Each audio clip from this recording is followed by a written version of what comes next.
नमस्कार मेरे प्यारे बच्चों। तो आज का जो मेरा टॉपिक है बेटा वो हम लोग ज्योमेट्रिकल आइसोमेरिज्म जो लास्ट टर्म पे हम लोगों ने कंप्लीट किया था। तो उसके बाद आता है बेटा उसका नॉमेनक्लेचर, मतलब अगर हमारे पास कोई सिस फॉर्म है और कोई ट्रांसफॉर्म है तो हम लोग उनका नॉमेनक्लेचर किस प्रकार से करेंगे। तो बेटा ज्योमेट्रिकल आइसोमर्स का जो नॉमेनक्लेचर है उसके दो नाम रखे जाते हैं, एक का नाम है ई और एक का नाम है जेड।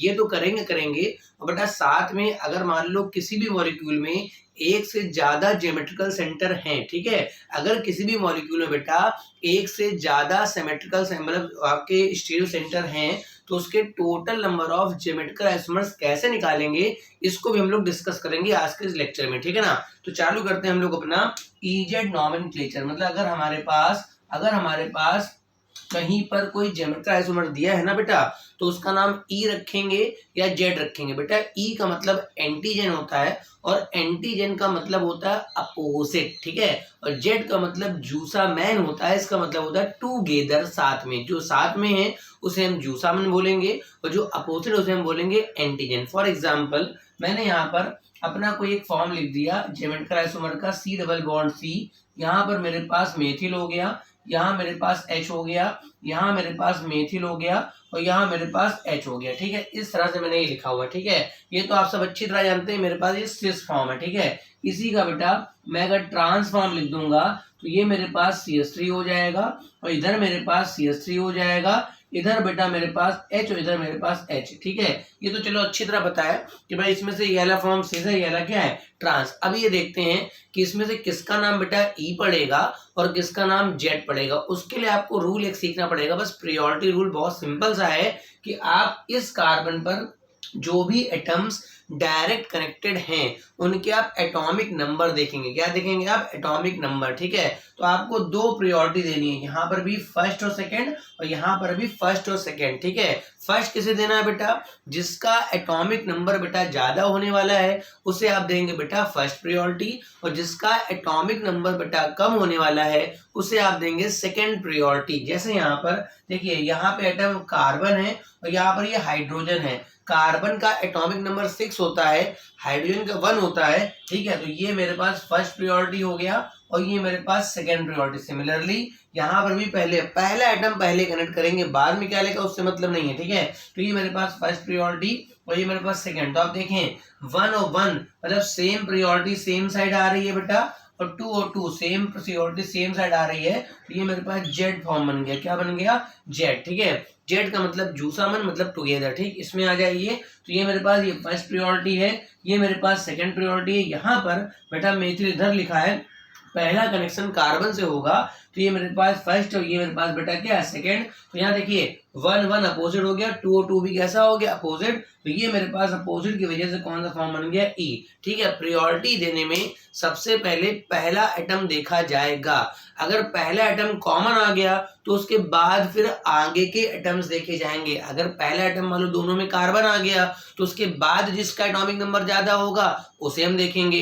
अगर मान लो कहीं पर आइसोटोप्स लगे हैं, क्या लगे हैं? आइसोटोप्स, जैसे H लगा है ड्यूटेरियम ट्राइटियम, तो उस केस में एटॉमिक नंबर तो सेम होता है, तो फिर हम एटॉमिक वेट देख लेंगे, जिसका ज्यादा होगा उसे फर्स्ट प्रायोरिटी, जिसका कम होगा उसे हम बच्चा नाम देंगे सेकंड प्रायोरिटी, ठीक है ना। अब हम लोग उसकी कुछ प्रैक्टिस कर लेते हैं। फॉर एग्जांपल मेरे को ये दिया गया सी डबल बॉन्ड सी, यहाँ बेटा फ्लोरीन है, यहाँ बेटा क्लोरीन है, यहाँ बेटा ब्रोमीन है, यहाँ मेरे पास आयोडीन है, ठीक है। अब इसमें देखना है बेटा क्लोरीन का 17 होता है, फ्लोरीन का 9 होता है, ठीक है। तो ये बेटा फर्स्ट प्रायोरिटी, ये बेटा क्या हो गया? सेकंड। इसी तरह से आयोडीन का ज्यादा होता है एटॉमिक नंबर, आप सीक्वेंस भी कर सकते हैं FCl इसका आपका सेकंड। तो सेकंड अपोजिट 1 1, यानी ये जो फॉर्म बन गया मेरे पास बच्चा ई बन गया, ठीक है। सी डबल बॉन्ड सी, इधर मैंने कर दिया CH3 कर दिया, यहाँ मैंने OH कर दिया, यहाँ मैंने NH2 कर दिया, यहाँ मैंने Cl कर दिया, ठीक है। आपके चारों ग्रुप उसने डिफरेंट कर दिए। एक चीज और बता दूं,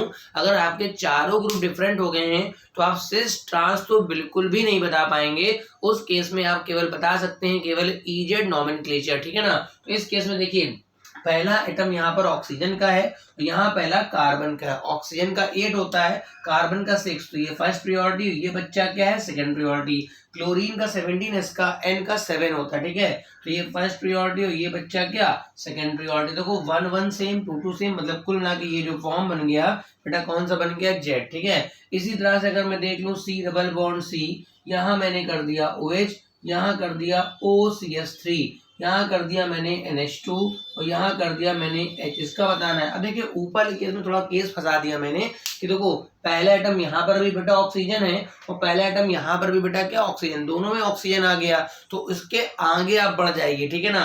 तो इसके आगे जब बढ़ेंगे तो यहाँ मिलेगा हाइड्रोजन, मगर वहां मिलेगा कार्बन, ठीक है। तो कार्बन की प्रायोरिटी ज्यादा इन कंपेयर टू H। जब पहला एटम कॉमन हो जाएगा तो अब अगले एटम पे जाएंगे, ठीक है। तो ये फर्स्ट प्रायोरिटी बेटा और ये हो गया सेकंड प्रायोरिटी। इसी तरह से N की तो यहाँ फर्स्ट आ जाएगी और सेकंड, 1 1 अपोजिट 2 2 अपोजिट, फॉर्म बन गया आपका E। इस तरह से हम लोग कुछ क्वेश्चंस और देख लेते हैं हमारे पास कि अगर आपके पास इजेड नॉमेनक्लेचर है तो उसमें क्या हो सकता है, ठीक है ना। अब मान लिया कहीं पर आपका कोई एल्डिहाइडिक ग्रुप आ गया, जैसे मान लो CHO आ गया, C डबल बॉन्ड OH, तो बेटा एक बार ध्यान रखना अगर कहीं डबल बॉन्ड O करके कुछ लिखा है तो इसका मतलब ये माना जाता है इस C पे बेटा 2 O लगे हैं और 1 H लगा है, ठीक है। अगर डबल बॉन्ड O करके है तो मानेंगे 2 O बाकी जो H लगा है। मान लो सपोज करो C डबल बॉन्ड O, जैसे कार्बोक्सिलिक एसिड आ गया, तो देखो इसका मतलब क्या मानेंगे, इस वाले डबल का मतलब क्या होगा बेटा 2 O, तो ये हो जाएंगे और 1 O 7 H में मतलब 3 O लगे हैं, ठीक है। अगर कहीं बेटा C ट्रिपल बॉन्ड N आ जाए, ठीक है, इसका मतलब क्या मानेंगे C पे बेटा 3 N लगे, जितने बॉन्ड उतनी बारी एटम रिपीट होगा, ठीक है। अगर कहीं C डबल बॉन्ड C आ जाए मतलब इस C पे 2 C लगे, मतलब इस तरह के भी आपके क्वेश्चंस वो फंसा देता है, ठीक है। इसको नोट कर लीजिए या स्क्रीनशॉट ले लीजिए फटाफट, ठीक है। अब जैसे मान लो मेरे को एक क्वेश्चन दिया गया, यहाँ पर उसने C डबल बॉन्ड C लिख लिया, C डबल बॉन्ड C, यहाँ उसने एल्डिहाइडिक ग्रुप कर दिया, यहाँ उसने COOH कर दिया, यहाँ उसने CN कर दिया, यहाँ उसने CH3 कर दिया, ठीक है। फिलहाल ये भी इस तरह का सिंपल क्वेश्चन है। इसमें आप देखिए पहला एटम तो दोनों में कॉमन हो गया, कार्बन ही चला गया, मगर देखो आगे साफ दिख रहा है। ऐसे ही देख लो कि यहाँ पर 2 ऑक्सीजन और यहाँ पर एक ही ऑक्सीजन है, तो जहाँ पर 2 ऑक्सीजन आ रहा है, ठीक है, उसको आप देंगे फर्स्ट प्रायोरिटी, और जहां पर बेटा आपका एक ऑक्सीजन उसे आप देंगे सेकंड प्रायोरिटी, ठीक है। यहाँ पर बेटा दोनों कार्बन कॉमन है, तो कार्बन के बाद यहाँ N लगा है, N एटॉमिक नंबर जो अगला जिसका याद है बेटा S तो 3 लगे रहे N 2, मगर H का एटॉमिक नंबर तो केवल 1 ही होता है ना, तो ये मेरे पास फर्स्ट प्रायोरिटी, ये मेरे पास क्या सेकंड प्रायोरिटी। तो इस तरह देखिए 1 1 अपोजिट 2 2 अपोजिट, मतलब ये जो फॉर्म बन गया ये मेरे पास क्या बन गया E बन गया, ठीक है। अब कभी कभी कुछ स्ट्रक्चर वो बॉन्ड लाइन रिप्रेजेंटेशन में देता है, फॉर एग्जाम्पल डबल लिखा उसने ऐसे मोड़ दिया, ठीक है। बताइए ये केस है, इसका मतलब देखो ये कार्बन तो दोनों H सेम साइड चले गए, दोनों H जिसमें बेटा दोनों H सेम साइड, अगर बॉन्ड लाइन वाले में दोनों H अगर सेम साइड जाते हुए दिखेंगे ना बेटा तो वो बेटा जेड फॉर्म होगा। जैसे मान लो मैंने ऐसे बना लिया डबल और इधर एक कार्बन उधर एक कार्बन, इसका मतलब एक H बेटा इधर जाएगा, एक H बेटा इधर जाएगा, तो ये ट्रांस टाइप का बन गया ना, तो ये जो फॉर्म बनेगा बेटा कौन सा बनेगा E, ठीक है। मतलब अगर आपको बॉन्ड लाइन स्ट्रक्चर दिया जाए तो उसमें डबल बॉन्ड के क्रॉस में अगर दोनों कार्बन सेम साइड जाते हुए दिखेंगे, हाँ एक चीज मैं बता दूं, अगर किसी कार्बन पर जो मैंने बताया था लास्ट टाइम पे कि अगर दोनों ग्रुप सेम हो जाते हैं, दोनों ग्रुप अगर सेम हो जाते हैं तो वो ज्योमेट्रिकल आइसोमरिज्म शो नहीं करेगा। जैसे मान लो मैंने कहीं लिखा इस तरह से डबल बनाया, फिर मैंने ऐसे बना दिया, फिर डबल बना के ऐसे, फिर ऐसे कर लिया, डबल बना के मैंने ऐसे कर दिया, ठीक है। अब बताना है यहाँ कहाँ पर ज्योमेट्रिकल होगा बेटा। देखो इस वाले डबल में एक मेथिल है और एक H है, ठीक है, दोनों डिफरेंट है। यहाँ पर H और ये बड़ा सा ग्रुप है, ये भी देगा। इसमें जितने डबल बॉन्ड है वो सब के सब ज्योमेट्रिकल करते हैं। अगर मैं इसी स्ट्रक्चर में ऐसे बनाता, बस ऐसे, तो देखो ध्यान से इस लास्ट वाले बॉन्ड को देखिए, इसमें ऐसे लिखा हुआ है, इसका मतलब यहाँ पर बेटा 2 H लग गए, मतलब लास्ट वाला जो है वो ज्योमेट्रिकल नहीं देगा, मतलब ना तो ये E होगा ना तो Z। इसमें आ जाते हैं, बताइए इसमें दोनों कार्बन सेम साइड जा रहे हैं, मतलब ये दोनों S सेम साइड जाएंगे, मतलब ये जो फॉर्म बनेगा वो Z वाला, ठीक है। इसमें दोनों कार्बन सेम साइड जा रहे हैं, मतलब एच भी आपके सेम साइड होंगे, मतलब ये भी क्या बनेगा जेड। इसको देखिए, इसमें डबल में एक सी उधर एक सी इधर, मतलब एक एच इधर बनेगा एक एच इधर, दोनों एच बेटा अपोजिट हो गए ना, तो ये वाला जो हो गया ई हो गया, मतलब इसका नाम है जेड जेड ई। क्या नाम है बेटा? जेड जेड ई। इसी तरह से इसमें आ जाओ, इसमें दोनों में सेम साइड चले गए तो बेटा ये जेड हो गया, इसमें दोनों में सेम साइड चले गए बेटा ये भी जेड हो गया, ठीक है। मगर इसमें देखो दोनों एच ही आ रहे हैं, तो जहां पे दोनों ग्रुप सिमिलर हो जाएंगे बेटा वहां पर ज्योमेट्रिकल आइसोमर्स शो नहीं होती है, ठीक है। अब एक बहुत अच्छा सा एग्जांपल दे रहा हूँ, ठीक है। ज्योमेट्रिकल आइसोमर्स बताना है कि उसका नाम क्या होगा, जेड होगा या ई होगा, ठीक है। मैंने इस तरह का एक स्ट्रक्चर ड्रा कर लिया, डबल बॉन्ड कर लिया, इधर मैंने मेथिल कर लिया, इधर मैंने एच कर लिया। देखो बेटा इधर रिंग बना दी, देखो ध्यान से, इधर मैंने रिंग बना दी, 5 मेंबर रिंग बना दी, ठीक। अगर ये कहता कि ज्योमेट्रिकल शो करता है तो देखो भाई इस वाले कार्बन पे तो मेरे डिफरेंट हो गए, मगर जब इस वाले कार्बन पे आप देखोगे ना तो बेटा इधर क्या है CH2, ये भी क्या है बेटा CH2, फिर आगे बढ़े फिर क्या CH2, इधर भी CH2, मतलब आप चाहे इस रास्ते पे जाइए चाहे इस रास्ते पे, दोनों रास्ते सेम है। इसका मतलब इस वाले कार्बन के दोनों ग्रुप सिमिलर हो गए, मतलब ये जो मॉलिक्यूल है ना बेटा वो ज्योमेट्रिकल आइसोमर्स शो नहीं कर पाएगा। अगर मैं इसी एग्जांपल में ये कर लेता, यहाँ मैंने मेथिल कर लिया, यहाँ मैंने H कर लिया, ठीक है, और मैंने 5 मेंबर रिंग बना करके बेटा इधर Cl लगा लिया, क्या लगा लिया? Cl लगा लिया। अब आप देखिए ये तो बेटा डिफरेंट है ही है, ये तो डिफरेंट है ही, मगर देखो इधर का रास्ता और इधर का रास्ता सिमिलर नहीं है, क्योंकि उधर वाले रास्ते में क्लोरीन नहीं मगर इधर के रास्ते में क्लोरीन है, मतलब ये दोनों बॉन्ड डिफरेंट हो गए। इसका मतलब ये हो गया कि ये मॉलिक्यूल ज्योमेट्रिकल आइसोमर्स शो करेगा, क्या होगा, ई या जेड। तो देख लो भाई फर्स्ट प्रायोरिटी इसमें तो बड़ा फर्स्ट प्रायोरिटी इसको होगी और ये सेकंड होगी, ठीक है। इस वाले में क्या होगा, इधर जाओगे तो क्लोरीन मिलेगा, उधर तो क्लोरीन है भी नहीं, तो सारे CH वाले, तो क्लोरीन वाले में फर्स्ट प्रायोरिटी, ये क्या है बेटा सेकंड। तो आप यहाँ देख सकते हैं फर्स्ट फर्स्ट अपोजिट है और सेकंड में अपोजिट, तो ये जो फॉर्म बन गया क्या बन गया ई। अगर मैं इसी क्लोरीन को बेटा यहाँ लगा लेता तो ये फर्स्ट और ये सेकंड, तो उस समय जो बनता बेटा वो इसका जेड फॉर्म तैयार हो जाता, ठीक है। तो इस तरह से मेरे पास ये ईजेड नॉमेनक्लेचर आपका जो नीट लेवल तक का है, जेड मेंस लेवल तक का है, 11th इंटर लेवल तक का है, वो पूरा कंप्लीट हो गया, ठीक है। अब हेडिंग डाल दीजिए आप लोग, टोटल नंबर ऑफ, हेडिंग डाल दीजिए total number of geometrical isomers, ठीक है। अब मेरे पास हेडिंग डाल दीजिए, मेरे पास अगर कोई मॉलिक्यूल दिया है, जैसे मैंने भी एक डबल बॉन्ड का एग्जांपल बताया था कि 2 डबल ज्योमेट्रिकल शो कर रहे थे, कहीं पे 3 डबल ज्योमेट्रिकल शो कर रहे थे, ठीक है। तो हो सकता है आपके पास ऐसे कई सारे सेंटर हो जहां से ज्योमेट्रिकल आइसोमर्स शो हो रही है। तो अगर आपको उस पर्टिकुलर मॉलिक्यूल के टोटल ज्योमेट्रिकल आइसोमर्स निकालने, क्या कहा मैंने, अगर आपको उस मॉलिक्यूल के टोटल ज्योमेट्रिकल आइसोमर्स निकालने तो उसके लिए फॉर्मूले होते हैं, ठीक है। सबसे पहले आपको देखना है, अपने मॉलिक्यूल को वॉच करना है, अपने आप को वॉच नहीं करना है बेटा, मॉलिक्यूल को वॉच करना है। क्या कहा, मॉलिक्यूल को वॉच करना है। क्या वॉच करना है सर, मॉलिक्यूल को देखना है, ऐसे देखते रहना है? नहीं बेटा, मॉलिक्यूल को देखना है कि वो सिमेट्रिकल है, मॉलिक्यूल को देखना है कि वो सिमेट्रिकल है कि अनसिमेट्रिकल है, ठीक है। सिमेट्रिकल सिमेट्रिकल का सेंस क्या हुआ, आप मॉलिक्यूल को देखिए, कोई प्लेन ड्रा कर दीजिए, अगर अगल बगल बिल्कुल जैसा इधर दिख रहा है अगर वैसा ही उधर दिख रहा है तो वो सिमेट्रिकल हो गया, अगर इधर कुछ और दिख रहा है उधर कुछ और दिख रहा है मतलब वो कैसा हो गया, अनसिमेट्रिकल। तो अगर अनसिमेट्रिकल है तो ज्योमेट्रिकल आइसोमर्स का फॉर्मूला होता है 2 की पावर n। अगर आपका मॉलिक्यूल अनसिमेट्रिकल है तो ज्योमेट्रिकल आइसोमर्स की जो संख्या है उसका फॉर्मूला होता है 2 की पावर n, जहां पर n बटा क्या होता है हमारे पास, जितने आपके ज्योमेट्रिकल सेंटर डबल बॉन्ड वाले शो कर रहे हैं वो मेरे पास n है। जहां जहां से जिस जिस डबल बॉन्ड से जिस जिस जगह से, ऐसा नहीं कि डबल से ही आता है ज्योमेट्रिकल, मैंने कहा था साइक्लिक रिंग में भी आपका ज्योमेट्रिकल का बनता है, ठीक है। मैंने ऑक्सीन वाला भी बताया था कि ऑक्सीन वाला भी आपका ज्योमेट्रिकल का बनता है, ठीक है। अच्छा, अगर बेटा सिमेट्रिकल हुआ तो उसमें थोड़ा काम ज्यादा हो जाता है। इसमें आपको देखना पड़ेगा कि आपके जो ज्योमेट्रिकल सेंटर्स हैं वो आपके इवन है कि आपके ऑड है, मतलब जितने भी ज्योमेट्रिकल सेंटर है वो हम लोग n लिख रहे हैं। क्या लिख रहे हैं, n इवन है कि n ऑड है। अगर बेटा n इवन है तो उसका फॉर्मूला होता है 2 की पावर n माइनस 1 प्लस 2 की पावर n बाई 2 माइनस 1, ठीक है।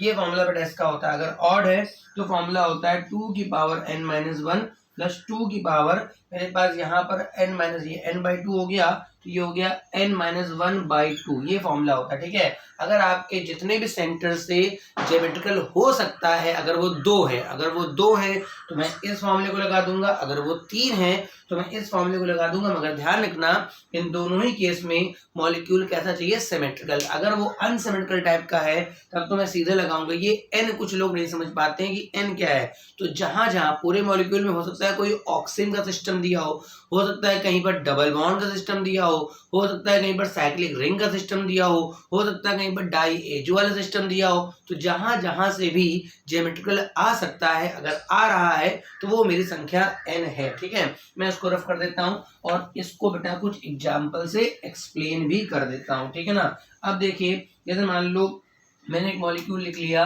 CH3 लिखा, उसके बाद लिखा CH, double bond CH, single bond CH, double bond CH, single bond CH, double bond CH। तो अब देखिए मुझसे पूछ रहा है ये जो सामने मॉलिक्यूल लिखा है बेटा, इसके टोटल कितने ज्योमेट्रिकल आइसोमर्स बनेंगे। क्वेश्चन क्या है, इस मॉलिक्यूल के कितने टोटल ज्योमेट्रिकल आइसोमर्स बनेंगे। तो मैं चेक कर लेता हूं कि भाई इसमें 3 डबल बॉन्ड है। ठीक है, और डबल बॉन्ड वाला मेरा ज्योमेट्रिकल शो करता है। तो मैं चेक कर लेता हूं कि भाई मेरे कौन कौन सा डबल बॉन्ड ज्योमेट्रिकल शो करने के लायक है। तो डबल के लिए आपको शर्त बताई गई थी कि जो 2 बॉन्ड बने हो वो दोनों डिफरेंट चाहिए। ठीक, क्या चाहिए, डिफरेंट। तो बताओ, इसको चेक करते हैं बेटा। इस कार्बन में बेटा क्या लगा, एक मेथिल लगा हुआ है, और इस वाले कार्बन पे बेटा देखो एक मेथिल लगा है और एक H लगा है। इस वाले कार्बन पे एक H और एक इतना बड़ा ग्रुप लगा है। देखिए ध्यान से देखिए, इस वाले कार्बन पे बेटा एक H लगा है और एक इतना बड़ा ग्रुप, मतलब ये ज्योमेट्रिकल शो कर देगा। ठीक है, इस डबल बॉन्ड में आ जाओ, इसमें H लगा है, बाकी इधर एक ग्रुप लगा हुआ है और एक H लगा है, मतलब ये भी ज्योमेट्रिकल आपका शो कर देगा। ठीक है ना। अच्छा, इस वाले में आ जाइए बेटा, ये देखिए यहाँ ज्योमेट्रिकल शो नहीं करेगा क्योंकि इस वाले कार्बन पे दोनों क्या लग गए, H लग गए। क्या लग गए बेटा, H लग गए। तो ये लास्ट वाला जो डबल है वो ज्योमेट्रिकल शो नहीं करेगा। अब मैं देखता हूँ मॉलिक्यूल कैसा है। देखिए मॉलिक्यूल में अगर 20 से ड्रा करेंगे तो इधर आपको मेथिल दिख रहा है मगर उधर आपको मेथिल नहीं दिख रहा है। देखिए ध्यान से, इधर आपको मेथिल दिख रहा है मगर उधर बेटा मेथिल नहीं दिख रहा है ना। तो ये मॉलिक्यूल बेटा अनसिमेट्रिकल के केस में चला गया। किस में चला गया बेटा, अनसिमेट्रिकल के केस में। और यहाँ ज्योमेट्रिकल शो करने वाले मेरे 2 सेंटर हैं, यानी n की वैल्यू 2 हो गई। क्या हो गई, n की वैल्यू 2। तो एक आदमी बोले सर इवन वाला लगा दो। अरे इवन ऑड तब करते हैं, इवन ऑड का फॉर्मूला तब लगाते हैं जब मॉलिक्यूल बेटा कैसा होता है, सिमेट्रिकल होता है। कैसा होता है, सिमेट्रिकल। अगर मेरे पास मॉलिक्यूल अनसिमेट्रिकल है तो GI का फॉर्मूला होता है 2 की पावर n। तो यहाँ पर 2 की पावर 2 हो जाएगा। टोटल 4 ज्योमेट्रिकल बनेंगे जिसमें बेटा 2 मेरे सिस वाले होंगे और 2 मेरे ट्रांस वाले होंगे। ठीक है, अब मैं कोई दूसरा एग्जांपल ले लेता हूं कि अगर मेरे पास कोई मॉलिक्यूल सिमेट्रिकल टाइप का आ गया। फॉर एग्जांपल ले लिया मैंने CH3, CH double bond CH, उसके बाद CH डबल बॉन्ड CH और इधर भी मैंने CH3 कर दिया। अब देखिए इसको, देखिए इस मॉलिक्यूल को देखिए। ठीक है, देखो भाई अगर मैं 20 से लाइन ड्रा कर दूं तो देखो भाई जो सिस्टम इधर लिखा है वही बेटा उधर लिखा है, मतलब इस सिमेट्रिकल का केस है। कौन सा केस है बेटा, सिमेट्रिकल। पहचान पाते हो, हम लोग भी कैसे हैं, सिमेट्रिकल है, इक्वली हाफ हो जाते हैं हम लोग। ठीक है, तो देखो अब बेटा पहले चेक करते हैं n हमारे पास कितने हैं। n का मतलब मेरे को वो डबल बॉन्ड ढूंढने हैं, n का मतलब मेरे को वो डबल बॉन्ड ढूंढने हैं जहां जहां से ज्योमेट्रिकल आ रही है। मेरे को वो डबल ढूंढने हैं जहां जहां से ज्योमेट्रिकल आ रही। ठीक है, तो देखो ये डबल तो दे देगा, क्यों, क्योंकि इस वाले कार्बन पर बेटा एक H लगा हुआ है और एक मेथिल। इस कार्बन पे क्या लगा, एक H और एक इतना बड़ा ग्रुप लगा हुआ है। अच्छा, तो ये डबल भी तो दे देगा। इस कार्बन पे एक H और मेथिल, यहाँ H और ये ग्रुप, तो दोनों दे देंगे। मगर यहाँ पर 2 सेंटर आ गए। कितने सेंटर आ गए बेटा, ज्योमेट्रिकल शो करने वाले बुआ मेरे 2 सेंटर आ गए। तो n का मान 2 हो गया। n का मान कितना हो गया, 2। अब देखते हैं, चूंकि सिमेट्रिकल मॉलिक्यूल था तो यहाँ 2 का मतलब इवन हो गया। क्या हो गया बेटा, इवन। तो इवन के लिए फॉर्मूला था ज्योमेट्रिकल आइसोमर्स बराबर 2 की पावर n-1 प्लस 2 की पावर n/2-1। ठीक है, तो यहाँ n लगा देते हैं। तो 2 की पावर 2-1 प्लस 2 की पावर 2/2-1, जो बेटा 2 की पावर, इसमें तो 2 की पावर 1 बचेगा और 2 की पावर ये कट गया तो 1 माइनस 1 ये तो 0 हो गया। तो 2 की पावर 1 2 प्लस 2 की पावर 0, किसी की पावर 0 वैल्यू बेटा 1 होती है, तो ये हो गया 2 प्लस 1। ओवरऑल कितना आंसर आ गया, इसके 3 आंसर आएंगे। इसके टोटल ज्योमेट्रिकल के बेटा कितने बनेंगे, 3 आंसर आपके बन जाएंगे। कोई ऐसा केस होगा 4 बनने चाहिए थे मगर 3 बनेंगे, कोई ना कोई केस कम हो जाएगा। ठीक है, अब मैं एक दो एग्जाम्पल और देता हूँ थोड़ा टफ वाले। जैसे मान लो मैंने ये सिस्टम बना लिया और यहाँ पर डबल बॉन्ड करके NOH कर दिया। क्या कर दिया, NOH। ये लोन पेरा पहचान भाई, ऑक्सीन का सिस्टम हो गया। कौन सा सिस्टम हो गया, ऑक्सीन का हो गया। मगर बेटा ऑक्सीन में देखो कहा था कि इधर और भाई पता का डबल बॉन्ड वाला केस है, तो इधर उधर का केस आपका क्या होना चाहिए, सिमिलर डिफरेंट होना चाहिए। तो अब मैं जब यहाँ एक एटम बढ़ा रहा हूँ Cl, क्या बढ़ा रहा हूँ बेटा, Cl बढ़ा रहा हूँ। तो जैसे मैंने Cl बढ़ाया तो देखिए उधर की व्यवस्था अलग होगी बेटा, इधर की व्यवस्था अलग होगी। अब ये ज्योमेट्रिकल शो करेगा और यही डबल बॉन्ड केवल ज्योमेट्रिकल शो कर रहा है, ऑक्सीन वाला सेंटर है वो शो कर रहा है। ठीक है, इस वजह से यहाँ पर एक ही सेंटर केवल आ रहा है डबल बॉन्ड वाला जो शो कर रहा है। ठीक है, एक ही डबल बॉन्ड वाला आ रहा है। एन की वैल्यू तो 1 हो गई। ठीक है, एन की वैल्यू मेरी कितनी हो गई, 1। और मॉलिक्यूल किसी भी तरह से सिमेट्रिकल नहीं है, कैसे हो प्लेन कट कर दो इक्वल हाफ नहीं होगा। तो सीधी सी बात है, फॉर्मूला बनेगा 2 की पावर 1। तो दो ही आइसोमर बनेंगे, एक वो जिसमें OH की तरफ क्लोरीन होगा, एक वो जिसमें OH के अपोजिट क्लोरीन होगा। तो उम्मीद है कि आपको ये सारे एग्जाम्पल समझ में आए होंगे। पहले मैंने बताया आपको एजेंट नॉमेनक्लेचर, उसके बाद अगर आपको कहीं पर total number of geometrical isomers निकालने हैं तो आप कैसे निकाल सकते हैं। ठीक है, अब मेरा रोज का क्विज आता रहेगा, एक मैं क्वेश्चन भी पूछूंगा, डेली पूछता रहूंगा क्वेश्चन। कभी 1-2 दिन में मैं आपको सेंड करूंगा, मतलब पूछूंगा कि आपको ये चीजें पता है या नहीं पता है। Thank you for watching the lecture.